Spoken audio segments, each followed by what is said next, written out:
Magandang araw kaibigan! Tuloy po kayo sa Felicidad's Channel. Sa mga kwento ng buhay at pag-ibig na hinalukay sa natatagong baul ni Felicidad. Pero bago po tayo magpatuloy, huwag niyo pong kalilimutan na i-like ang video, i-subscribe ang channel, at i-click ang notification bell para lagi kayong updated sa mga parating pa na upload.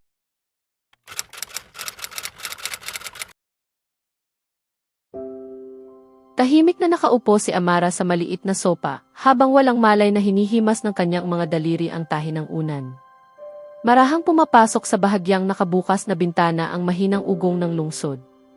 Si Miranda, na nakaupo sa sandalan ng sopa sa tapat niya, ay tuluyang ibinaba ang kanyang telepono bago tumingin sa kanya. "Narinig mo na ba ang balita tungkol kay Cassandra Gokongwei?" tanong ni Miranda. Bahagyang nagsalubong ang mga kilay ni Amara. Napatunayang nagkasala siya, patuloy ni Miranda. 3 taon siyang makukulong dahil sa pandaraya at paninira sa isang korporasyon. Inutusan din siyang magbayad ng danyo sa Venture and Corporation. Marahang tumango si Amara. "Oo, napanood ko ang balita kagabi." Lumapit si Miranda at sumandal sa gilid ng mesa. "Alam kong ayaw mo nang makarinig ng kahit ano tungkol kay Tony, pero nagkita kami noong nakaraang linggo. Nagtanong siya tungkol sa'yo." Nag-angat ng tingin si Amara, halatang nabigla. "Talaga?" "Oo, hindi man lang alam ni Justin na ganoon pala ang pamilyang Gokongwei. Akala niya, karaniwan lang na apelyido iyon." Sobrang nagulat siya nang malaman niya kung sino talaga ang pamilya ni Tony. Umiling si Miranda at bakas ang pagpipigil sa kanyang galit. "Hindi ko pa rin matanggap na sinubukan kang gawing sangkalan ni Tony sa kasalanang ginawa ng kapatid niya. Hanggang ngayon, hindi pa rin nawawala ang sama ng loob ko roon." "Miranda." Mahina ngunit pagod na saad ni Amara. "Ayoko nang isipin pa siya. Pati ang kapatid niya. Ayoko na." Marahang bumuntong hininga si Miranda at hindi na ipinagpilitan pa ang usapan. "Sige, pero ngayong katapusan ng linggo, lalabas tayo. Kasama si Lucas. At huwag na huwag mong susubukang umatras." Napangiti ng bahagya si Amara. "Hindi ako aatras," sagot niya. Punong-puno ng ingay ang sentro ng pamimili ngayong katapusan ng linggo. Naghahalo ang usapan ng mga tao, yabag ng mga naglalakad, at ang mahinang musika mula sa kalapit na tindahan. Kalalabas lamang nina Amara, Miranda at Lucas mula sa sinehan. Halos hindi mapakali si Lucas habang masiglang ikinukwento ang paborito niyang eksena sa pelikula. "Sabi ko naman sa'yo, magugustuhan niya iyon," nakangiting sabi ni Miranda habang inaabot kay Lucas ang natitirang popcorn. "Sa susunod, ako naman ang pipili ng papanoorin. Nakayanan mo nga ang 2 oras ng isang makulay at magulong animated na pelikula," panunukso ni Amara. "Kakayanin mo pa ang iba." Sabay-sabay silang naglakad patungo sa puok kainan nang mapansin ni Miranda ang isang tindahan ng mga laruan. "Nangako ako kay Lucas na titingin kami ng mga bagong action figure," sabi niya.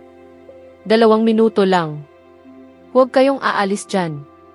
Nanatili si Amara sa kanyang kinatatayuan, walang tutok na nag-scroll sa kanyang telepono, nang isang pamilyar na tinig ang umalingaw sa gitna ng ingay ng sentro ng pamimili. "Amara!" Napalingon siya, bahagyang nagulat. Ngunit agad ding napalitan iyon ng isang mainit na ngiti. Ilang hakbang ang layo niya, nakatayo si Bert. Kaswal ang suot nitong maong at madilim na jacket, habang mababanaag sa mukha nito ang magaan at palakaibigang ekspresyon. "Bert," bati ni Amara, halatang ikinatuwa ang muli nilang pagkikita. "Hi," magili nitong bati, may bahagyang bakas ng aliw sa kanyang mga mata. "Kumusta ka na?" Magaan nitong tanong. "Ako. Ganoon pa rin." "Maayos naman," sagot ni Amara kasabay ng marahang pagtango. "Mabuti naman," nakangiting tugon ni Bert. "Masaya akong makita kang muli." Saglit silang nagkumustahan tungkol sa trabaho at sa takbo ng kani-kanilang buhay. Magaan at komportable ang kanilang pag-uusap hanggang sa biglang naging seryoso ang ekspresyon ni Bert. "Alam kong sinabi na sa iyo ni Maxwell ang tunay niyang nararamdaman," maingat niyang saad. "At alam ko ring tinanggihan mo siya. Ang sasabihin ko ngayon ay hindi para hikayatin kang baguhin ang naging pasya mo. Hindi iyon ang lugar ko." Huminga siya ng malalim bago muling nagsalita. "Sa tingin ko lang, nararapat mong malaman kung ano ang isinuko niya para sa'yo. Malamang na magagalit si Maxwell kapag nalaman niyang sinabi ko ito, pero hindi ko na kayang manahimik. Lumipat sila sa isang mas tahimik na sulok, malapit sa salaming rehas na nakatanaw sa ibabang palapag. Sigurado akong nabalitaan mo na ang naging hatol kay Cassandra, panimula ni Bert. Pero hindi iyon ang dahilan kung bakit gusto kitang makausap. Ang kailangan mong malaman ay ito. Ipinaglaban ka ni Maxwell. Higit pa sa inaakala ng sinuman. Bahagyang nagsalubong ang mga kilay ni Amara. Ano ang ibig mong sabihin? Gusto ng ama niya na tahimik lang na ayusin ang lahat. Walang iskandalo. Walang usaping aabot sa publiko. Paliwanag ni Bert pero tumanggi si Maxwell. Isinugal niya ang lahat. Ang kanyang posisyon, ang mamanahin niya at ang buong kinabukasan niya. At nang bigyan siya ni Richard ng huling pagpipilian. Lumambot ang tinig ni Bert. Ikaw ang pinili niya. Tinalikuran niya ang lahat ng iyon. Masakit na kumabog ang dibdib ni Amara. Hindi niya iyon kailanman nalaman. Saglit na sumulyap si Bert sa direksyon ng tindahan ng mga laruan bago muling ibinalik ang tingin sa kanya. Ano man ang iniisip mo tungkol sa kanya, gusto ko lang na malaman mo na hindi kanya hinayaang harapin ng mag-isa ang lahat ng ito. Nag-atubili si Amara bago marahang nagtanong. Kumusta na siya ngayon? Lumambot ang ekspresyon ni Bert na tila nabibigatan sa sasabihin. Umalis na siya sa Escudero Group. Hindi na siya ang punong ehekutibong opisyal ng Venture and Corporation. Pinilit siyang mamili ng ama niya. Katapatan sa kanilang angkan o ang pagmamahal niya para sa iyo. At ikaw ang pinili ni Maxwell. Siya mismo ang nagsabi sa akin. Ikaw lang at kung hindi ikaw, wala nang iba. Kaya tinalikuran niya ang isang trono para lamang tuparin ang pangako niya. Nanlaki ang mga mata ni Amara. Mula noong huli silang magkita, wala na siyang nabalitaan tungkol kay Maxwell. Sa isip niya, patuloy pa ring umiikot ang mundo nito. Marangya, makapangyarihan at tila hindi maaabot. Nagtayo na siya ng sarili niyang kumpanya, pagpapatuloy ni Bert. Nasa larangan pa rin ito ng branding at marketing. Hindi naging madali ang simula, pero kilala mo naman si Maxwell. Kumuha siya ng isang business card mula sa kanyang pitaka at iniabot iyon kay Amara. Ito ang bago niyang kumpanya. Matagal na tinitigan ni Amara ang card na nasa kanyang kamay habang unti-unting sumisikip ang kanyang dibdib. Kaunti pa lang ang mga kliyenteng napipirmahan namin sa ngayon, dagdag ni Bert, kasabay ng bahagyang buntong hininga. May mga gabing hindi na nga umuuwi si Maxwell. Natutulog na lang siya sa opisina. Sa tingin ko, sandali siyang nag-atubili bago marahang ipinagpatuloy ang kanyang sinabi. Sa tingin ko, ganoon niya pinahihirapan ang sarili niya para lamang makalimutan ka. Lalong sumikip ang lalamunan ni Amara. Hindi niya kailanman tunay na nakalimutan si Maxwell. Ibinabaon lamang niya ang kanyang nararamdaman ng sapat na lalim upang magpatuloy sa buhay. Paulit-ulit niyang ikinumbinsi ang sarili na magkaiba sila ng mundong ginagalawan at hinding-hindi siya magiging bahagi ng mundo nito. Ngunit si Maxwell ang kusang tumalikod sa mundong iyon para sa kanya. Samantalang siya naman ang tumalikod kay Maxwell. Nang tuluyan nang umalis si Bert, nanatiling nakatayo si Amara. Hindi pa rin naaalis ang kanyang tingin sa business card na bahagyang nanginginig sa kanyang kamay. Tahimik na lumapit si Miranda. Sa kabilang gilid ng pasilyo ng sentro ng pamimili, nakaupo si Lucas sa isang bangko, masayang kumakain ng sorbetes, habang abalang sinusuri ang mga bagong laro ang nabili nila kanina. Wala itong kamalay-malay sa mabigat na himig ng sandaling iyon. Napuno ng luha ang mga mata ni Amara. Marahan niyang iniabot kay Miranda ang business card. Iniwan niya ang lahat para sa akin, Miranda. Pero ako, hinayaan ko lang siyang umalis ng nag-iisa. Pabulong niyang sabi, nanginginig ang tinig habang pilit niyang pinipigilan ang kanyang paghikbi. Tinanggap ni Miranda ang card at dahan-dahang binaligtad ito sa kanyang mga kamay. Si Maxwell. Mahina niyang tanong. Tumango lamang si Amara, hindi na makapagsalita. Gusto mo ba siyang puntahan? Maingat na tanong ni Miranda. Sandaling nag-atubili si Amara, hindi alam kung ano ang nararapat niyang gawin. Pumunta ka, matatag na saad ni Miranda. Tapusin ninyo ang mga bagay na hindi ninyo nabigyan ng maayos na wakas. Ayokong dumating ang araw na pagsisihan mong hindi mo iyon ginawa. Miranda.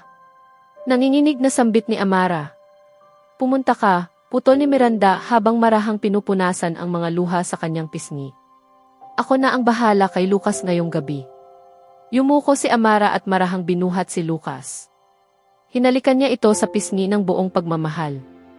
May kailangan lang asikasuhin si Mommy, ha? Huwag mong kukulitin si Tita Miranda, mahina niyang bulong bago siya tuluyang umalis. Nag-book si Amara ng isang grab taxi at umupo sa likurang upuan, mahigpit na hawak ang business card sa kanyang kamay. Habang mabilis na naglalaho sa labas ng bintana ang tanawin ng lungsod, ibinigay niya sa driver ang address ng opisina ni Maxwell. Nag-uunahan ang kaba, pananabik at samut-saring damdamin sa kanyang isipan. Habang binabaybay ng taksi ang mataong mga lansangan, natuon ang kanyang pansin sa isang malaking billboard. Lurv Cosmetics. Sa ilalim ng pangalan ng kumpanya, nakasulat sa mas maliliit na titik ang Edgeworks. Ang bagong kumpanya ni Maxwell sa larangan ng branding at marketing. Lalong sumikip ang dibdib ni Amara. Naalala niya ang kliyenteng iyon. Si Linda Enriquez. Isa itong babaeng kliyente na hindi niya nahawakan noong nagtatrabaho pa siya sa Venture and Corporation. Naalala niya kung paanong naging bukod-tangi ang init at pagiging magiliw ni Maxwell sa pakikitungo rito at kung paano rin iyon tinugunan ni Linda. Hindi niya namalayang may kurot ng paninibugho na muling sumiksik sa kanyang dibdib. Nagulo ang isip ni Amara. Siya mismo ang nagpasyang lumayo kay Maxwell at sa mundong kinabibilangan ito dahil naniwala siyang wala siyang lugar doon. Ngunit ngayong nakita niya ang pangalan nito sa malaking billboard at ang buhay na unti-unti nitong binubuo, muli niyang napagtanto kung gaano kalaki ang isinakripisyo nito at kung gaano ito nagsumikap kahit wala siya sa tabi nito. Doon niya rin napansin na hindi pala kalayuan sa sarili niyang lugar ang gusaling iyon. Muling sumikip ang kanyang dibdib sa isiping iyon. Napakalapit lang pala nito, ngunit hindi niya alam kung ano ang sasabihin niya pagharap niya rito. Muli niyang ibinalik ang tingin sa bintana at mahigpit na hinawakan ang gilid ng kanyang upuan. Unti-unting bumagal ang taksi habang papalapit sa gusali. Malakas ang kabog ng kanyang dibdib, halo ng takot at ng isa pang damdaming hindi niya maipaliwanag. Pag-asa. Mapanganib, ngunit hindi niya maikakaila. Huminto ang taksi sa harap ng isang payak na gusali ng opisina. Hindi ito kasing engrande ng Venture and Corporation. Isa lamang itong simple ngunit propesyonal na gusali na may salaming pinto. Bumaba si Amara at agad na napako ang kanyang tingin sa pangalang nakasulat sa entrada. Edgeworks. Katapusan ng linggo noon. Tahimik ang mga lansangan kaya hindi niya inaasahang may tao pa roon. Ngunit bahagyang nakabukas ang pinto ng opisina at may liwanag na nagmumula sa isa sa mga silid sa loob. Lumukso ang kanyang puso. Tiyak na iyon ang opisina ni Maxwell. Kahit katapusan ng linggo, naroon pa rin ito, abala sa pagtatrabaho. Tama si Bert. Hindi lamang basta nagtatayo si Maxwell ng isang kumpanya. Ibinubuhos nito ang buong sarili sa bawat hakbang nito. Sandaling nag-atubili si Amara. Huminga siya ng malalim bago dahan-dahang itinulak ang pinto. Mahinang umingit ang pinto ng opisina nang buksan niya ito. Natigilan si Maxwell. Nanlaki ang mga mata nito nang makita siya. Unti-unting naglaho sa kanilang pandinig ang ugong ng lungsod sa labas, at ang tanging nanatili ay ang tahimik ngunit mabigat na tensyong namamagitan sa kanilang dalawa. Sa loob ng isang saglit, tila huminto ang buong mundo. Maaari ba akong pumasok? Mahinang tanong ni Amara. Halos pabulong lamang ang kanyang tinig, puno ng pananabik at pag-aalinlangan. Napakurap si Maxwell na para bang ngayon lamang nagbalik sa katinuan mula sa malalim na pagkatulala. Dahan-dahan itong lumapit, saka maluwag na ibinukas ang pinto para sa kanya. Siyempre, mahina ngunit mainit nitong tugon. Marahan nitong isinara ang pinto sa likuran ni Amara. Payak ngunit maayos ang loob ng opisina. Sa sopa ay may nakatiklop na unan at kumot. Patunay na doon nga natutulog si Maxwell, gaya ng sinabi ni Bert. Napahinto ng bahagya ang tingin ni Amara sa mga iyon. Nang mapansin iyon ni Maxwell, dali-dali nitong inayos ang sopa, habang bahagyang namumula ang kanyang mukha. Pasensya na. Maupo ka, pakiusap, alok niya habang itinuturo ang upuan. Umiling si Amara at nanatiling nakatayo, hindi inaalis ang tingin sa kanya. Bumubuhos ang banayad na liwanag ng araw mula sa bintana, na tila lalo pang nagbibigay diin sa tensyong namamagitan sa kanilang dalawa. Katapusan ng linggo ngayon. Bakit narito ka pa rin? Hindi pa nga nakasusi ang pinto sa harapan, tanong niya habang bahagyang ikiniling ang ulo. At, bakit dito ka natutulog? Marahang nagbuga ng hininga si Maxwell, na para bang unti-unti niyang ibinababa ang bigat na matagal niyang pinasan ng mag-isa. Marami akong kailangang asikasuhin. Mas madali kung dito na lang ako manatili. Pero hindi naman araw-araw. Nakalimutan ko lang ikandado ang pinto matapos umalis ang kliyente ko. Kliyente? Tanong ni Amara. Nakita ko ang billboard ninyo. Ang Lurf Cosmetics ba ang kliyente ninyo ngayon? Oo, marahan niyang sagot. Dumaan si Linda para sa isa na namang proyekto. Nagtanong siya tungkol sa'yo. Pero sinabi kong hindi ka na nagtatrabaho sa kumpanya ko. Hindi inaalis ni Maxwell ang kanyang tingin kay Amara habang nagsasalita. Lumapit si Amara sa bintana upang itago ang biglang pagbilis ng tibok ng kanyang puso. Mukhang magkasundo kayong dalawa, mahina niyang sambit. Palagi niya akong sinusuportahan. Malaki ang utang na loob ko sa kanya, mahinang tugon ni Maxwell. Marahang umiling si Amara at pinilit umatras. Mukhang maayos naman ang lahat. Aalis na ako, pabulong niyang sabi habang inaabot ang seradura ng pinto. Pagkadampi ng kanyang kamay sa seradura, marahang hinawakan ni Maxwell ang kanyang kamay. Parang dumaloy ang kuryente sa kanilang pagdampi at saglit siyang napatigil. Bakit ka na parito, Amara? Mahina ngunit mapanuring tanong ni Maxwell. Natigilan siya. Unti-unti niyang ibinaba ang kanyang tingin sa sahig. Uwi na ako. Mahina niyang sabi. Nandyan na si Linda. Mapait ang lasa ng mga salitang lumabas sa kanyang bibig. Si Linda? Nagsiselos ka ba? Tanong niya habang bahagyang sumisilay ang isang mapaglarong ngiti sa kanyang mga labi. Marahan niyang itinaas ang baba ni Amara upang magtagpo ang kanilang mga mata. Hindi, bakit naman ako magsiselos? Bagay naman kayong dalawa, mahina niyang sagot. Pilit itinatago ang mabilis na pagtibok ng kanyang puso. Muli niyang pinihit ang seradura ng pinto, ngunit hindi pa rin binitiwan ni Maxwell ang kanyang kamay. Bago pa siya makaiwas, marahan siyang hinila ni Maxwell palapit at niyakap sa baywang. Nagdikit ang kanilang mga dibdib at nagsalubong ang kanilang mga hininga. Isang mahinang hingal ang kusang kumawala mula kay Amara. Pakawalan mo ako, pabulong niyang sabi. Ngunit lalo lamang lumalim ang ngiti ni Maxwell. Matyaga at hindi natitinag. Makinig ka. Pinsan kong malapit si Linda. Asawa siya ni Alex Enriquez. Kilala mo ba siya? Umiling si Amara, bakas ang pagkalito sa kanyang mukha. Isa siyang pambansang manlalaro ng football. May dalawa na silang anak at ninong ako ng mga iyon. Pamilya ko si Linda, Amara, mahinahon niyang paliwanag. Biglang uminit ang mga pisngi ni Amara sa hiya. Mali pala ang kanyang hinala at tila nababasa ni Maxwell ang bawat damdaming pilit niyang ikinukubli. Gumaan na ba ang pakiramdam mo? Panunukso niya, may mapaglarong kislap sa kanyang mga mata. Mabilis siyang sinulyapan ni Amara, halos ikinukubli ang kanyang pagkapahiya, habang lalo namang bumilis ang tibok ng kanyang puso. Tahimik na sinaliksik ni Maxwell ang kanyang mga mata. Panatag ang ekspresyon nito, ngunit may mariing pag-uusisa sa kanyang titig. Kaya, ano ba talaga ang nagdala sa'yo rito, Amara? Mahina nitong tanong. At paano mo nalaman kung saan mo ako mahahanap? Nag-atubili si Amara. Bahagyang pinaglaruan ng kanyang mga daliri ang lailayan ng kanyang damit bago siya nagsalita. Ako. Nagkataon lang na nagkita kami ni Bert kanina, pag-amin niya, kasabay ng isang munting ngiti. Nabanggit niya na nagsimula ka na ng sarili mong kumpanya. Marahang tumango si Maxwell bago dahan-dahang binitiwan ang pagkakahawak sa kanya. Ano pa ang sinabi ni Bert? Tanong ni Maxwell, baka sa tinig nito ang pag-uusisa, na para bang alam na nitong hindi kayang ilihim ni Bert ang mga nangyari. Lahat, sagot ni Amara habang dahan-dahan siyang lumapit sa kanya, na noon ay nakatayo sa tabi ng bintana. Bakit hindi mo sinabi sa akin ang nangyari sa pamilya mo?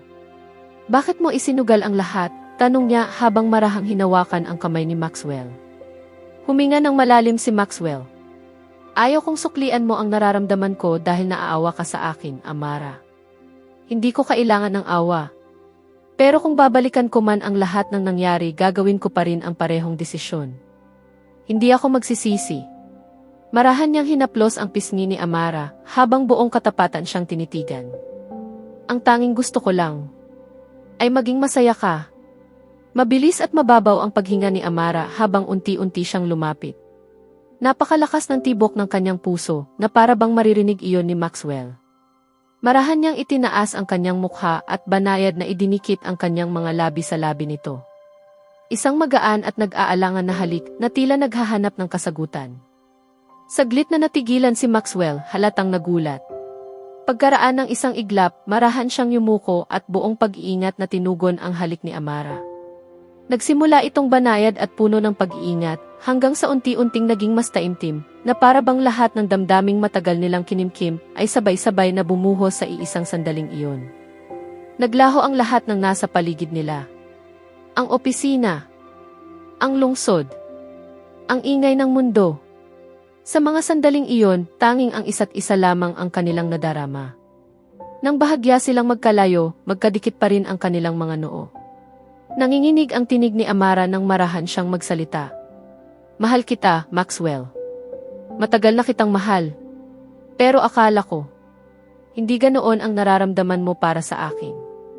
At nang sa wakas ay ipinagtapat mo ang nararamdaman mo. Napakarami nang nangyayari. Natakot ako. Natakot ako sa mundong ginagalawan mo. Natakot akong baka wala akong lugar doon. Marahang hinawakan ni Maxwell ang kanyang mukha gamit ang dalawang kamay, habang marahang pinapawi ng kanyang mga hinlalaki ang mga luhang dumadaloy sa mga pisngi ni Amara. Lumambot ang kanyang titig. Matatag, ngunit punong-puno ng pagmamahal. Amara, ang lugar mo ay nasa tabi ko. Noon pa man ay ganoon na. Mahal kita at bago ka dumating sa buhay ko, wala pa akong ibang minahal. Ikaw ang nagparamdam sa akin ng damdaming hindi ko alam na matagal ko nang hinahanap. Ikaw ang nagdala ng liwanag sa buhay kong noon ay tahimik at walang laman. Ayokong mawala ang liwanag na iyon. Higit sa lahat, ayokong mawala ka. Ipinikit ni Amara ang kanyang mga mata, hinayaan niyang unti-unting damhin ang init ng mga salitang binitiwan ni Maxwell at ang kapanatagang dulot ng pagkakayakap nito. Marahan niyang muling idinikit ang kanyang mga labi sa mga labi nito, at sa pagkakataong iyon ay wala na ni katiting na pag-aalinlangan. Ang namagitan sa kanila ay ang matagal nang hinihintay na pagtatagpo ng dalawang pusong sabik sa isa't isa, ang marahang buntong hininga, at ang tamis ng pag-ibig na sa wakas ay naipahayag na. Sa loob ng ilang tila walang hanggang sandali, nanatili lamang silang magkayakap. Tila nagtagpo hindi lamang ang kanilang mga labi, kundi maging ang kanilang mga puso. Naglaho ang buong mundo sa kanilang paligid. Ang sandaling iyon ang naging simula ng panibagong yugto ng kanilang buhay at pangako ng lahat ng matagal na nilang pinangarap sa katahimikan. Marahang nagbuga ng hininga si Maxwell habang nakadikit pa rin ang noo niya sa noo ni Amara. Hindi na ako ang Maxwell Escudero na nakilala mo noon, mahina niyang sabi. Ang bawat salitang lumabas sa kanyang bibig ay puno ng katotohanan at bakas ng mga naiwang sugat. Ang lalaking iyon, ang tagapagmana, ang anak ng imperyo ng pamilya naming. Wala na. Tinalikuran ko ang lahat, Amara. Ang silid ng mga lupon, ang mana, at ang lahat ng inaasahan nilang maging ako. Ang naging kapalit niyon.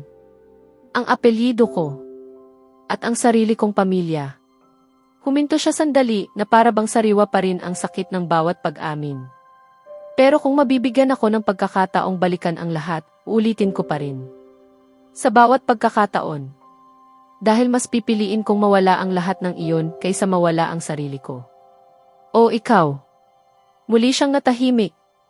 Tinitigan niya si Amara ng buong katapatan, walang anumang pag-aalinlangan o pagtatago. Matatanggap mo ba ako sa ganitong kalagayan, Amara? Isa na lamang akong ordinaryong lalaki ngayon. Wala na ang imperyo ng mga Escudero sa likod ko. Wala nang kasiguruhan. Ako na lang. Ang natitira. Sumikip ang lalamunan ni Amara. Marahan niyang hinaplos ang panga ni Maxwell, banayad ngunit matatag ang kanyang paghawak. Hindi naman ang imperyo ninyo ang minahal ko, pabulong niyang tugon. Minahal ko ang lalaking piniling talikuran ang lahat ng iyon. Bahagyang humiti si Maxwell. Sumilay sa kanyang mga mata ang matagal na niyang inaasam na ginhawa. Wala na akong pribadong jet na maipapasyal sa'yo, biro niya, bahagyang pinapagaan ang mabigat na damdaming namagitan sa kanila. Napangiti rin si Amara, mahinhin at halos nahihiya. Kung ganoon, sabay na lang tayong sasakay sa economy class, pabulong niyang sagot. Napatawa si Maxwell. Marahang umangat at bumaba ang kanyang dibdib habang humihinga ng malalim at kitang-kita sa kanyang mukha ang malaking ginhawang kanyang nadarama. Wala kang ideya kung gaano kalaki ang kahulugan niyan para sa akin. Tungkol naman sa pribadong jet. Nakangiting biro ni Amara. Bibilhan mo rin naman ako balang araw, hindi ba? Napatawa si Maxwell habang umiiling. Siguro balang araw. Pero kung tutusin, malamang si Lucas ang unang mag-angkin yon bago ka pa man makaupo. Napahalakhak si Amara. Magaan, malaya at walang anumang pag-aalinlangan ang kanyang tawa. Lalong lumambot ang ngiti ni Maxwell. Tahimik lamang niya itong minasdan na tila isinasaisip ang bawat detalye. Ang kislap ng kanyang mga mata, ang kurba ng kanyang ngiti, at ang katotohanang sa wakas ay naroon na ito sa kanyang tabi. Nais niyang manatiling sariwa sa kanyang alaala ang mismong sandaling iyon habang buhay. Matapos ang ilang sandaling katahimikan, napatingin si Amara sa mesa. Mahina ngunit tiyak ang kanyang tinig ng magsalita. Kaya, may puwang pa ba ako rito? Sa tabi mo? Palagi namang may lugar para sa'yo, sagot ni Maxwell. Ang bawat salitang binitiwan niya ay tila isang pangakong hindi na mababawi. Pero hindi ko maipapangakong maibibigay ko ang lahat ng naibigay ng Venture and Corporation. Hindi ko kailangan ang Venture and Corporation, tugon ni Amara habang lumalapit hanggang sa halos magdikit ang kanilang mga kamay. Ang gusto ko ay ito. Ikaw ang gusto ko. Marahang hinawakan ni Maxwell ang kanyang kamay at dahan-dahang hinaplos ng kanyang hinlalaki ang mga buko nito. Ilang sandali silang nanatiling tahimik. Isang katahimikang hindi nakakailang kundi po ng damdamin. Na para bang maging ang buong mundo ay nakikinig sa kanilang dalawa. Alam mo ba kung bakit ito ang pinili kong opisina? Tanong niya sa wakas. Umiling si Amara. Para madaanan ko ang kalsada ninyo tuwing umaga. Kahit hindi man kita makita. Sapat nang dumaan ako roon upang maalala ko kung bakit kailangan kong magpatuloy. Napigil ang paghinga ni Amara. Muling namuo ang mga luha sa kanyang mga mata, ngunit sa pagkakataong iyon, hindi na iyon dulot ng sakit. Kundi ng ginhawa. Naku, Maxwell. Marahan siyang hinila ni Maxwell palapit sa kanyang dibdib, at sa pagkakataong ito ay hindi na siya nag-atubili. Kusang loob siyang yumakap pabalik, mahigpit na para bang wala na siyang balak pang pakawalan ito. Mahal kita, Amara, bulong ni Maxwell, matatag at buong paninindigan. Bahagyang lumayo si Amara upang muling masilayan ang kanyang mga mata. Kumikislap ang kanyang mga luha na tila mga bituin. At mahal na mahal din kita, Maxwell, mahina ngunit buong katiyakang tugon niya. Sa loob ng ilang sandali, wala nang iba pang salitang namagitan sa kanila. Tanging ang kanilang magkasabay na paghinga. Unti-unting naglaho ang opisina sa kanilang kamalayan. Naglaho rin ang lungsod sa labas ng bintana. At ang tanging natira ay silang dalawa. Dalawang pusong naglakbay sa napakahabang landas upang muling matagpuan ang isa't isa. Sugatan man. Pagod man. Ngunit sa wakas, nakapag-uwian na rin. Ano man ang mga pagsubok na naghihintay sa kanila, haharapin nila ang lahat ng magkasama. Sapagkat ang tunay na pag-ibig ay hindi kailanman nasusukat sa pagiging perpekto. Nasusukat ito sa araw-araw na pagpiling manatili sa tabi ng isa't isa sa kabila ng lahat ng sugat na iniwan ng nakaraan. At sa huli, ang pagpiling iyon ang siyang pinakamahalaga. Sa gitna ng mga unos at walang humpay na bagyo, minsan na silang muntik ng mabuwal. Dumilim ang kalangitan, at nanginig ang kanilang mga puso sa katahimikan. Ngunit hindi kailanman huminto ang kanyang mga hakbang. Hindi rin nanghina ang kanyang pananampalataya. Magkasama nilang tinahak ang mga gabing walang mga bituin. Hinayaan nilang pumatak ang kanilang mga luha. Hanggang sa maging ulan ang mga iyon. Araw-araw. Ginawa nilang panalangin ang kanilang pananabik. Ginawa nilang lakas ang kanilang mga sugat. Marami silang isinuko. Mga pangarap. mga bahagi ng kanilang mga sarili. Ngunit hindi nila kailanman isinuko ang isa't isa. May mga gabing tila mas malakas pa ang katahimikan kaysa sa pag-ibig. May mga gabing halos mawala na ang pag-asa. Ngunit sa paano man, patuloy na natatagpuan ang kanilang mga puso ang landas pabalik sa isa't isa. Kahit sa gitna ng pinakamadilim na gabi. At sa wakas, sa ilalim ng kalangitang muli nang natutong magliwanag, nakatayo sila. Dalawang kaluluwang hinubog ng panahon. Napagod. Nasugatan. Ngunit nakangiti. Sapagkat natagpuan na nila ang kanilang tahanan.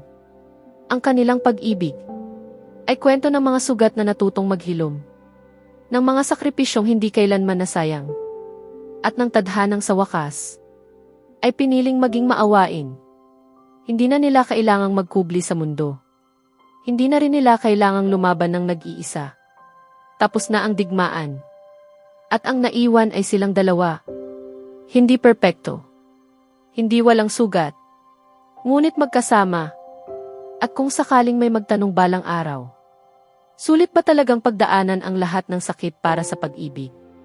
Ituro ninyo ang dalawang kaluluwang ito at sabihin, oo, masdan ninyo sila. Sila ang panalangin sa wakas ay sinagot. Sa susunod na kabanata, haharapin ni na Amara at Maxwell ang unang yugto ng kanilang bagong simula habang sabay nilang binubuo ang isang buhay na hindi na nakatali sa kanilang masakit na nakaraan. Kasabay nito, darating ang mga bagong hamon at mahahalagang taong susubok sa kanilang pagmamahalan at sa pangakong hindi na nila muling bibitawan ang isa't isa. Kaya abangan natin.